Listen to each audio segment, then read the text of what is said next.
I just wanted to show you in this tutorial under the Shapes tool, using the Line tool in the Shapes tool. And this is kind of an interesting tool because we can actually just draw a very thin line. It's kind of like using the Path tool.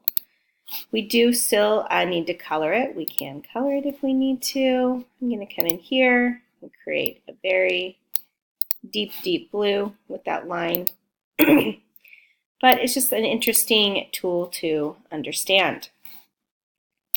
It is different than the Path or Pen tool. Here's our Path tool, which is going to work much like our Pen tool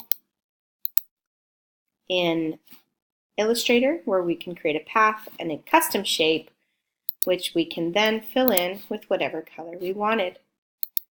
Okay, we can also give it a border or a stroke like we would in Illustrator.